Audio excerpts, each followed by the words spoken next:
keadaan pada hari ini. Terima kasih Bapa, urapi kami Roh Kudus walaupun kami tidak bertemu secara langsung, tapi kami percaya roh kami dipersatukan oleh Engkau. Terima kasih pakai hamba-Mu untuk menyampaikan isi hati-Mu Tuhan. Dalam nama Yesus kami berdoa. Amin. Amin. Baik, malam hari ini saya terima kasih untuk diberi kesempatan bisa sharing firman Tuhan. Tema saya adalah hidup yang berguna. Ya, hidup yang berguna. Diambil dari Matius 5 ayat yang ke-13. Dikatakan kamu adalah garam dunia. Jadi kita ini orang percaya diibaratkan sebagai garam dunia. Saudara, apa keistimewaan dari garam? Ya cuma satu. Garam itu harus asin. Nah, firman Tuhan katakan jika garam itu menjadi tawar, ya, dengan apakah ia diasinkan? Ini menarik hati saudara, menarik hati saya, saudara. Bagaimana garam itu kok bisa jadi tawar gitu ya? Saya bertanya-tanya waktu baca ayat ini, kok garam bisa jadi tawar? Gimana prosesnya garam itu menjadi tawar? Nah, ini yang saya ingin bagikan pada malam hari ini.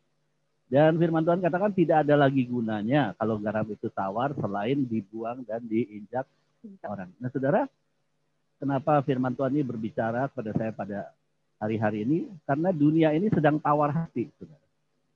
Ya, banyak para pengusaha sedang tawar hati, banyak orang sedang tawar hati. Nah, saudara bayangkan kalau dunia sedang tawar hati, terus kita, orang percaya, yang sudah kenal Tuhan, yang disebut kamu adalah garam dunia, itu tawar hati juga. Kira-kira dunia ini seperti apa ya? Yang belum kenal Tuhan, tawar hati. Yang sudah kenal Tuhan, tawar hati. Hamba-hamba Tuhan, tawar hati. Wah, berat sekali, saudara, keadaan demikian. Dan Tuhan nggak ingin, saudara. Tuhan ingin meskipun di sekitar kita pada hari ini, dunia ini hari ini sedang tawar hati, jangan sampai kita ketularan, saudara. Tawar hati. Makanya ketika Yosua melanjutkan pelayanan Musa, firman Tuhan katakan kamu jangan takut, jangan tawar hati. Kuatkan dan teguhkanlah hatimu.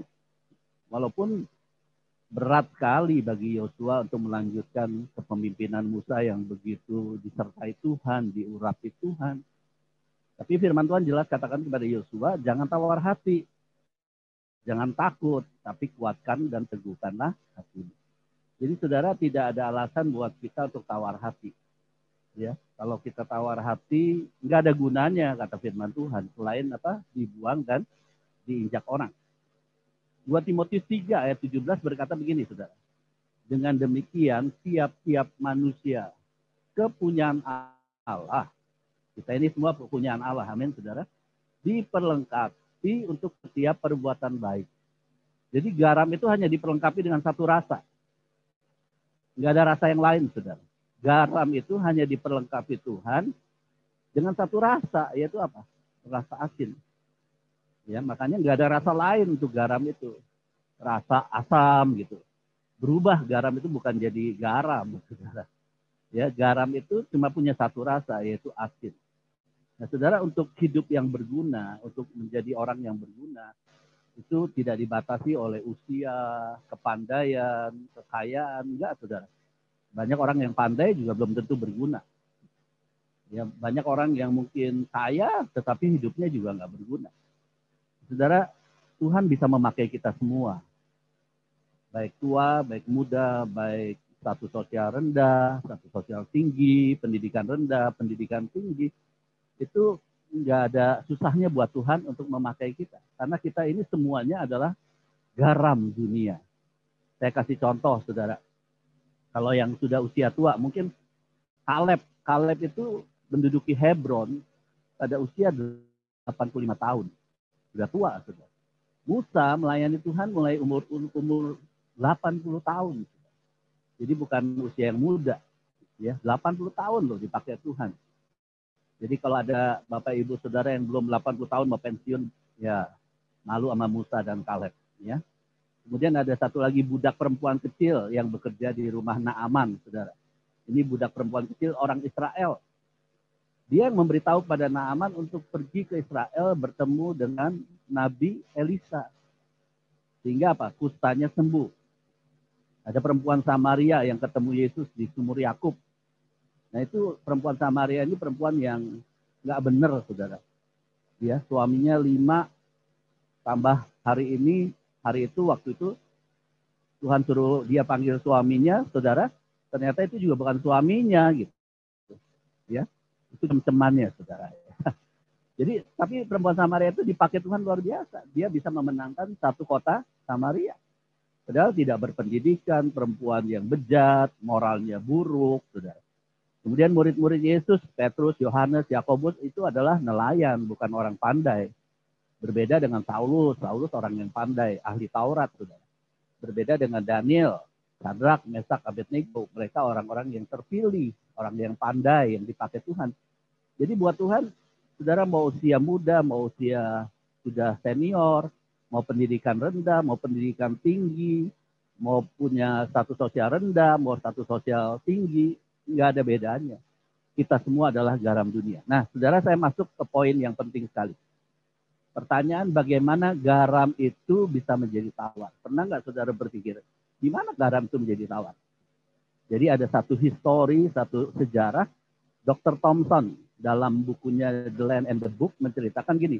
Ada seorang saudagar di Sidon mempunyai pasokan garam yang disimpan di gudangnya, ya saudara. Jadi dia saudagar garam. Nah, saudara, rumah-rumah ini hanya berlantai tanah. Ya, jadi garam itu langsung ditaruh di atas tanah itu, saudara. Dan apa yang terjadi? Garam itu menjadi tawar dan tidak ada gunanya lagi. Garam itu rusak, saudara, karena terkena secara langsung dengan tanah. Jadi gudang-gudang itu nggak ada semen, tapi hanya tanah saja. Dan rupanya garam itu menjadi rusak ketika dia bersentuhan dengan tanah. Dan akibatnya apa? Garam itu nggak bisa dipakai apa-apa. Nggak ada gunanya. Selain hanya apa, saudara, dibuang dan diinjak oleh orang. Nggak ada gunanya selain dibuang, udah. Dan diinjak orang. Kenapa? Karena garam itu udah nggak ada asinnya. Garam itu sudah menjadi tawar. Nah, saudara, hidup orang Kristen juga demikian. Akan menjadi tawar dengan 2 cara. Ya, perhatikan baik-baik. Orang Kristen akan menjadi tawar dengan 2 cara. Yang pertama, ya, adalah terkontaminasi oleh dunia. Saya ulangi, hidup orang Kristen menjadi tawar karena apa, saudara? Karena hidupnya terkontaminasi oleh dunia. Seperti garam tadi terkontaminasi oleh tanah. Ya, sehingga tanah mempengaruhi garam, keasinan garam itu disedot habis, dan sifat tanah itu masuk ke garam. Saudara. Saya harap saudara bisa mengerti, ya. Jadi keasinan garam itu terhisap oleh tanah dan sifat tanah itu masuk ke garam. Nah, ini yang terjadi. Kalau orang Kristen itu jadi tawar, saudara, itu terjadi karena apa? Karena hidupnya terkontaminasi oleh dunia. Saya bacakan firman Tuhan di 1 Yohanes 2 ayat 15 sampai 16. Janganlah kamu mengasihi dunia dan apa yang ada di dalamnya. Jika orang mengasihi dunia, katanya, ya, maka kasih akan Bapa tidak ada di dalam orang itu. Sebab semua yang ada di dalam dunia, yaitu keinginan daging, keinginan mata, serta keangkuhan hidup, bukanlah berasal dari Bapa, melainkan dari dunia. Jadi semua yang ada di dalam tanah, unsur-unsur yang ada di dalam tanah itu, akan merubah garam itu, saudara. Akan merubah garam yang asin menjadi tawar. Saya baru mengerti, rupanya inilah penyebab pertama garam itu menjadi tawar. Itulah penyebab orang Kristen menjadi tidak ada gunanya. Ya, diledek, diejek-ejek, saudara. Karena orang Kristen nggak ada gunanya kalau orang Kristen itu terkontaminasi oleh apa? Dunia ini. Jadi saudara hati-hati, ya. Ada tiga keinginan, saudara, yang akan membuat orang Kristen menjadi tidak ada gunanya. Yaitu keinginan daging, yang kedua adalah keinginan mata, dan yang ketiga adalah apa? Keangkuhan hidup. Saya ulangi, di ayat yang ke-15 bagian terakhir dikatakan apa? Jikalau kamu mengasihi dunia ini dan apa yang di dalamnya, maka kasih akan Bapa tidak ada. Bukan berkurang, saudara. Ya, saya garis bawahi. Bukan berkurang. Oh, asinnya kurang. Enggak. Tapi berubah jadi tawar. Bukan asinnya kurang gitu, saudara ya. Tapi berubah menjadi apa? Tawar. Makanya ayat yang ke-15 bagian terakhir dikatakan begini. Kasih akan Bapa tidak ada di dalam orang. Jadi kalau kita terkontaminasi oleh dunia, rasa asin kita bukan berkurang. Rasa asin kita hilang. Ya, hilang lenyap. Dan kalau sudah hilang lenyap, maka garam itu tidak ada gunanya. Orang Kristen itu tidak ada gunanya. Walaupun namanya mungkin Matius, namanya mungkin Maria, namanya Elizabeth, namanya Yohanes, saudara. Enggak ada gunanya. Selain dibuang dan diinjak-injak orang, dilecehkan oleh dunia. Ya, banyak kita sering dengar, orang Kristen kok begitu. Orang Kristen nipu tetap nipu. Orang Kristen berzina tetap berzina. Orang Kristen punya istri 2, punya istri 3, sama aja dengan dunia. Nah itu dilecehkan. Nggak ada gunanya. Selain apa saudara? Dibuang. Diinjak-injak orang artinya apa? Direndahkan.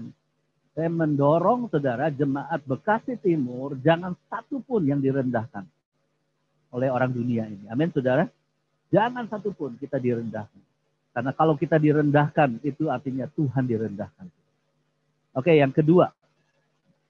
Saudara ada, contoh dalam Alkitab. Demas, ada seorang bernama Demas. Demas itu murid dari Paulus. Saudara, nggak main-main nih, murid dari Paulus. Wow, kalau saudara jadi murid dari Paulus, rasanya dahsyat kan. Timotius, salah satu murid dari Paulus. Ya. Itu banyak lagi.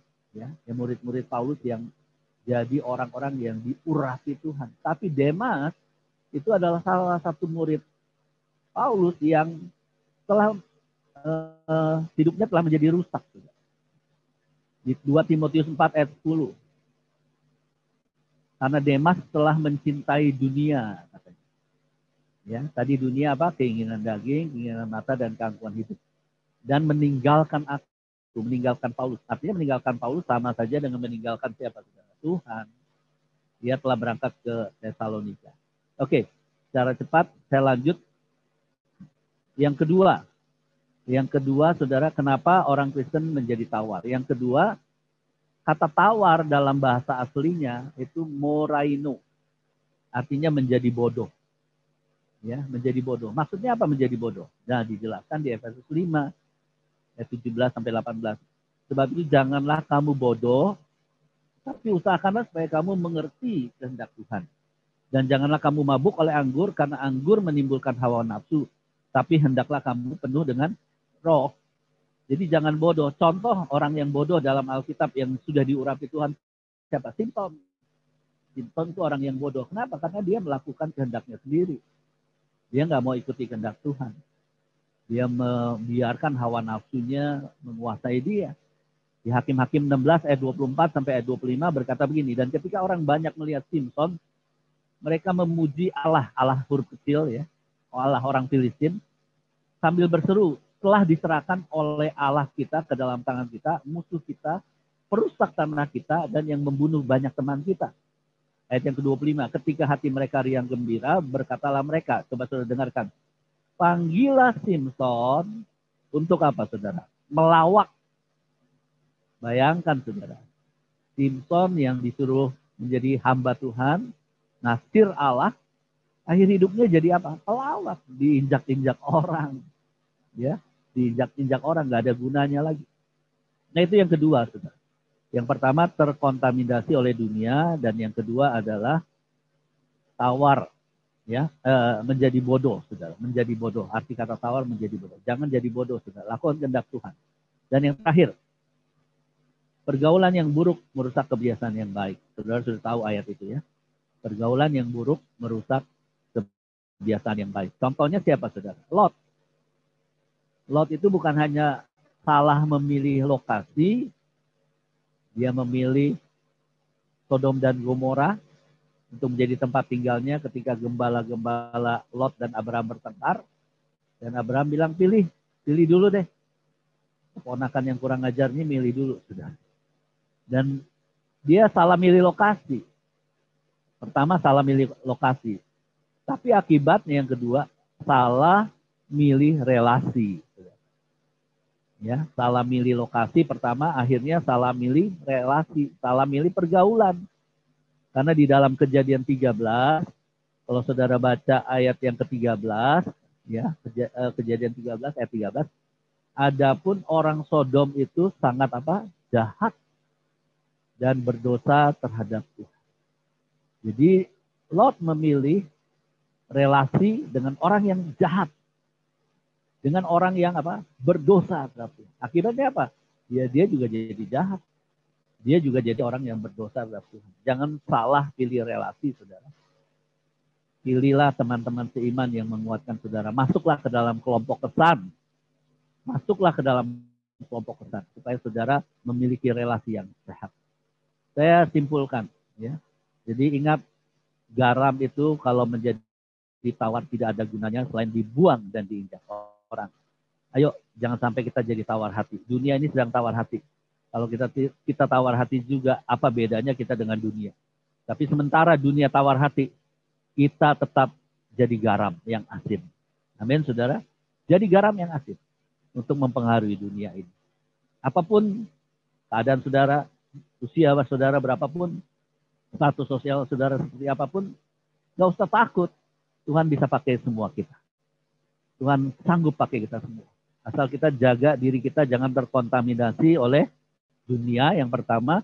Yang kedua, jangan kita bodoh. Ya, jangan kita bodoh.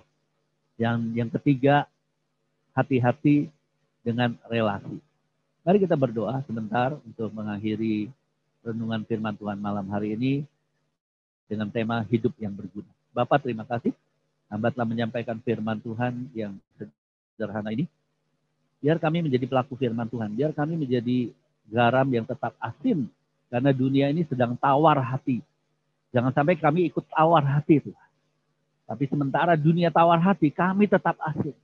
Tetap berbuat kebaikan. Tetap menyatakan kemuliaan Tuhan. Tetap melakukan pertolongan buat orang-orang yang lain. Menjadi terang di tengah kegelapan. Tuhan, hamba berdoa buat Jemaat Bekasi Timur. Tuhan berkati. Apapun kondisi kami, status sosial kami, pendidikan kami, itu tidak penting. Asal kami mau hidup melakukan kehendak Allah, kami akan dipakai oleh Tuhan. Berkati tim TGI yang ada, semua pengerja yang ada di Bekasi Timur. Biar kami menjadi garam yang mengasinkan. Dalam nama Yesus kami berdoa.